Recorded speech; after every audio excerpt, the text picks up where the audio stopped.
ابھی ہاؤس کے سامنے ہے. اس سلسلے میں میں نے ایک تحریک التوا بھی جمع کرائی تھی. اب جناب اسپیکر، حکومت کے جانب سے، وفاقی حکومت کی جانب سے ایک صدارتی آرڈیننس جاری ہوا جس کو تقریباً 1 ماہ تک خفیہ رکھا گیا، اور اس آرڈیننس میں جناب اسپیکر جو جزائر ہے سندھ اور بلوچستان کے، ان جزائر کو حکومت نے اپنی تحویل میں لے لیا، جو کہ ایک غیر آئینی اقدام ہے. جناب اسپیکر، اگر اس کو آئینی لحاظ سے دیکھیں تو کانسٹیٹیوشن کا آرٹیکل 172 اگر آپ پڑھیں اور اس کے بعد 239 سب سیکشن اس کا 4 آپ پڑھیں، اس میں جناب اسپیکر واضح طور پر ہے کہ ان جزائر کی پہلی ملکیت وہ صوبوں کی ہے. مگر وفاق نے جس طرح آکوپیشن کی ہے، قبضہ گیری کا انہوں نے سلسلہ شروع کیا، اس میں انہوں نے جا کر کے ان جزائر کو اپنی تحویل میں لیا. جناب اسپیکر،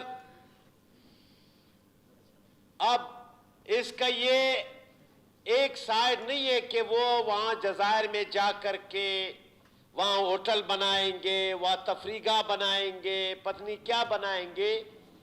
جناب اسپیکر، اس سے سب سے زیادہ وہاں نقصانات ہوں گے ماحولیات کا، کیونکہ وہاں مختلف قسم کے سمندری جو حیاتیات ہے، حشرات ہے، پرندے ہیں، وہاں پر مچھلیاں ہیں، وہاں سمندری کچھوے ہیں، ان کا گزر بسر انہی جزائر میں ہوتا ہے.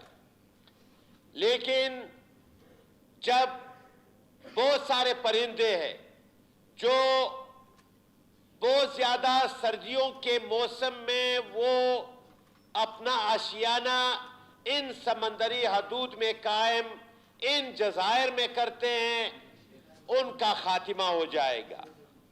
وہ کچھوے، سمندری کچھوے جو ان جزائر میں جاتے ہیں، ان کا خاتمہ ہو جائے گا. وہ جنگلات جو ان جزائر میں قائم ہیں، ان کا خاتمہ ہو جائے گا. ان جزائر کے قبضہ کرنے سے نہ صرف یہ کہ ایک جانب صوبے کے ملکیت پہ قبضہ ہے، دوسری جانب جیسا میں نے کہا کہ یہ ماحولیات سے بھی ان کا بہت بڑا تعلق ہے. جناب اسپیکر، اس بارے میں بہت کچھ لکھا بھی گیا ہے، بہت سارے لوگوں نے، ماہرین نے اس پہ لکھا ہے کہ حکومت، یہ وفاقی حکومت یہ کیا کرنے جا رہی ہے. جب ایک ان کے کہنے کے مطابق اسمبلی ان سیشن ہے، قومی اسمبلی وجود رکھتی ہے، ان دنوں میں ان جزائر کے حوالے سے آرڈیننس لانا، اور یہ بھی غیر قانونی ہے کہ آپ نے 1 ماہ تک اس آرڈیننس کو آپ نے چھپائے رکھا. کیوں آپ نے چھپائے رکھا؟ کیا آپ ڈر رہے تھے؟ اور پھر میں نہیں سمجھ رہا کہ ہماری یہ صوبائی حکومت جو یہاں قائم ہے، سندھ کے صوبائی حکومت نے آواز اٹھائی، وہاں کے وزیر اعلیٰ نے آواز اٹھائی کہ آپ نے ہمارے جو 2 جزائر پر ابھی پہلے سٹیپ پہ آپ وہاں جا رہے ہو، یہ غیر قانونی ہے. حکومت نے کہا، وزیر اعلیٰ نے کہا، سندھ کے اور اسمبلی کے اجلاس میں وہاں قرارداد پیش ہوئی، قرارداد منظور ہوئی. ایون کہ حکومتی پارٹی پی ٹی آئی کے لوگوں نے اس قرارداد کی حمایت کی. یہ بہت بڑی تبدیلی ہے. لیکن ہماری حکومت یہاں قائم ہے، یہاں وزیر اعلیٰ صاحب ہے جو سارے دن وہ پی ڈی ایم کے خلاف ٹویٹس میں وہ جو ہے نا ٹویسٹ کرتے رہتے ہیں سارا دن ہماری لیڈرشپ کے خلاف. تو کیا اس جزیرے پر قبضے پر وہ کیوں خاموش ہے؟ کیوں ان کی حکومت کے کسی کابینہ ممبر نے آج تک کوئی بیان اس نے نہیں دیا ہے؟ ان پہ صرف جو چیز آج طاری ہے وہ پی ڈی ایم کے 25 اکتوبر کے عدیم المثل وہ جلسہ جس میں لاکھوں لوگوں نے شرکت کی، وہ جلسہ جس میں سارا شہر امڑ آیا تھا، سارا صوبہ امڑ آیا تھا، کوئٹہ شہر کے تمام سڑکیں ہزاروں لوگوں سے بھری ہوئی تھی. اصل میں ان کے ذہنوں پر وہ جلسہ طاری ہے، اب وہ بوکھلاہٹ کا شکار ہے. میں سمجھتا ہوں کہ آپ اپنے آپ کو ایک حقیقی، اگر آپ اپنے آپ کو چیف ایگزیکٹو کہتے ہو، اگر آپ اپنے آپ کو کابینہ ممبران کہتے ہو، آپ کو اس آرڈیننس کے خلاف پہلے روز بیان دینا چاہیے تھا کہ آپ نے آکوپیشن کیا ہے، آپ نے قبضہ کیا ہے، آپ نے ہمارے ساحل پہ قبضہ کیا ہے، آپ نے ہمارے جزائر پہ قبضہ کیا ہے، اور یہ غیر قانونی ہے. جناب اسپیکر، میں سمجھتا ہوں کہ میں تمام دوستوں سے میری گزارش ہوگی کہ ان جزائر پر قبضہ ہونے سے جو خرابی آئے گی جس کا میں نے ذکر کیا ہے وہ اس کے نقصانات انتہائی زیادہ ہے. لہذا میں تمام ہاؤس سے میں گزارش کروں گا کہ اس قرارداد کو متفقہ طور پر حکومت بھی ہمارا ساتھ دے اور یہ منظور کرائے. Thank you very much. شکریہ.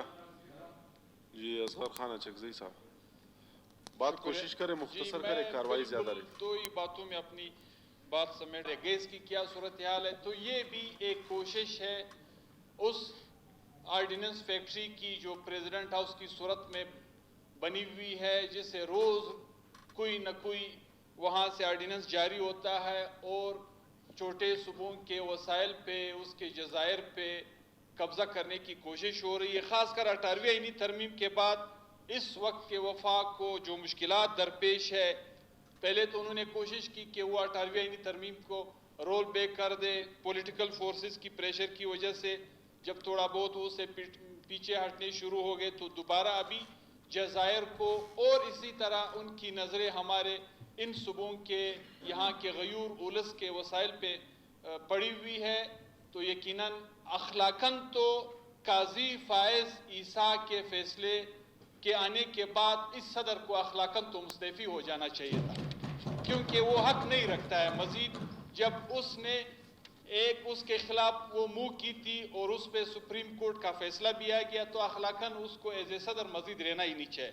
میں اس پہ زیادہ ڈیبیٹ بات کرنا نہیں چاہتا ہوں. میری یہ ریکویسٹ ہے اس ہاؤس سے کہ ہم اتفاقاً اس کو فی الفور منظور کر دیں تاکہ ہم ایک صحیح نمائندگی اپنے علاقے اور اپنے عوام اور اپنے صوبے کی کر سکے. بڑی مہربانی. اسپیکر کے میرے خیال میں اس کو جس طرح میرے دوست اصغر خان نے کہا، صوبے کے اندر ایک صوبائی حکومت کا ایک مشترکہ قرارداد کے طور پر انہوں نے اس کو پہلے ہی منظور کیا ہے، تو یہ ایک اہم مسئلہ ہے. جس طرح میرے دوست اصغر خان نے کہا کہ 18ویں ترمیم کے بعد صوبوں کو جو تھوڑی بہت صوبائی خود مختاری ملی تھی اور اس کو ایک کسی نہ کسی طرح سے رول بیک کرنے کی کوشش کی گئی، اور اس میں اگر ناکامی کے بعد بیوروکریسی نے جس طرح حکومت کو پٹی پڑھایا اور صدارتی آرڈیننس کے تحت جو آئین کے آرٹیکل نمبر 172 اور 239 کے سب سیکشن 4 کے خلاف ورزی ہے، تو میں کہتا ہوں کہ آج پوری ایوان جو ہے یہ سفارش کرتا ہے کہ صوبوں کے اندر جو شدید بے چینی اور احساس محرومی پایا جاتا ہے، اس لیے اس قرارداد کو متفقہ طور پر فی الفور منظور کیا جائے. بہت مہربانی. شکریہ. شکریہ ملک صاحب. سید احسان شاہ صاحب.